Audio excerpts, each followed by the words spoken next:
K-pop's uncertain English language future.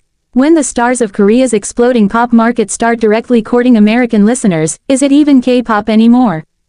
Years before BTS broke the seal on K-pop in America, Teddy Riley saw the vision. The R&B trailblazer, whose production and songwriting pioneered New Jack Swing in the 1980s and 90s, turned an ear to soul in the late 2000s, producing for K-pop groups like FXXO and Girls' Generation.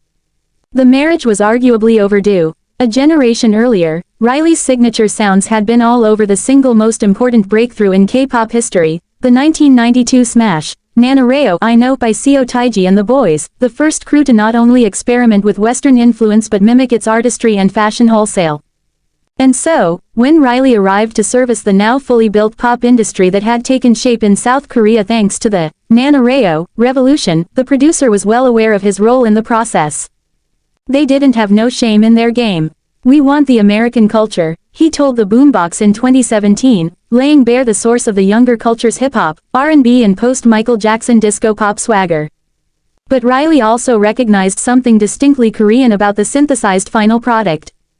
The only thing that inspires them is American culture and our style, he said, but their music is their music and it's really territorial. At the close of 2024, K-pop is becoming territorial in a different sense.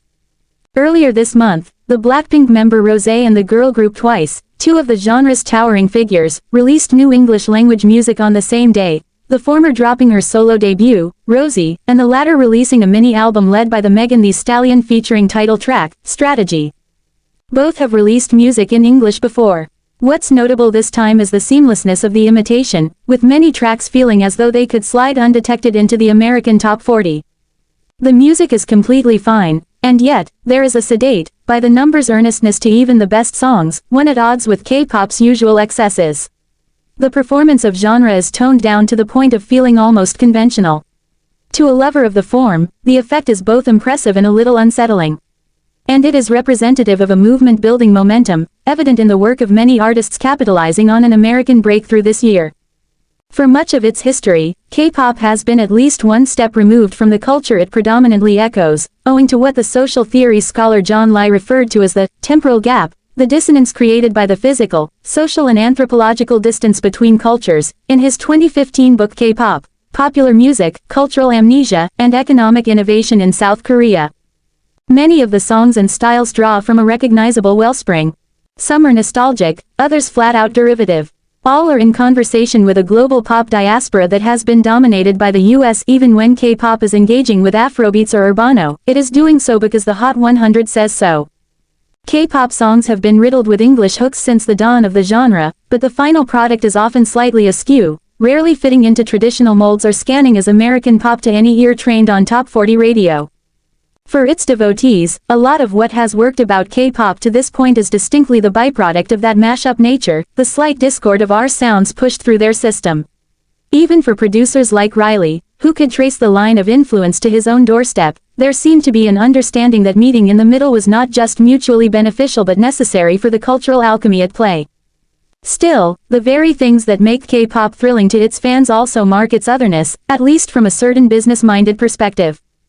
The industry was built in the shadow of South Korea's Big Three talent agencies, JYP Entertainment, SM Entertainment and YG Entertainment, which in the mid-1990s established the blueprints for a highly systematized, deeply elusive, kaleidoscopic group machinery.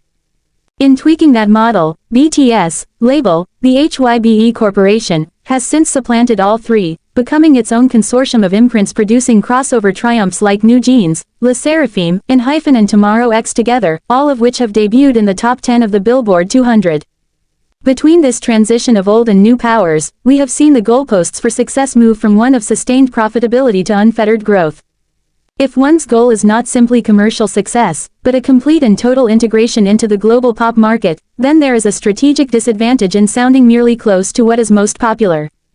For a South Korean music executive trying to overcome that remaining friction, it would seem the simplest path forward is to remove the most obvious differentiator, language, entirely, and strip those songs of some of their tangled eccentricities so that they blend in. There have been plenty of English songs made by K-pop groups, but most are simply the English language versions of existing Korean singles, or afterthought deep cuts buried on releases. Only now is a persistent and widespread effort emerging to have K-pop idols create music that doesn't just seek American ears, but prioritizes them. Professional news. K-pop's uncertain English-language future.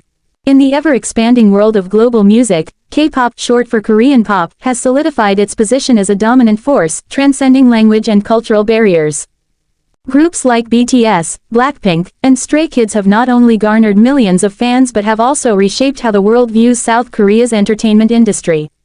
However, as K-pop seeks to maintain its momentum on the international stage, especially in English-speaking markets, questions about its reliance on English-language releases, linguistic identity, and cultural authenticity are increasingly at the forefront of industry discussions. K-pop's global rise. Language as a bridge and barrier. The global success of K-pop is often attributed to its ability to create universally appealing music, blending genres and combining high-quality production with captivating visuals. While Korean lyrics have historically dominated the genre, many artists incorporate English phrases, allowing songs to resonate with broader audiences. This strategic use of English is not a new phenomenon. It dates back to the early 2000s when groups like BoA and TVXQ sought international recognition. However, the stakes have risen in recent years. The likes of BTS, Dynamite, and Blackpink's Ice Cream, both predominantly in English, showcase the potential for K-pop acts to achieve significant success on Western charts. Yet, these releases also spark debates within the K-pop community. Does increasing English content dilute the essence of K-pop?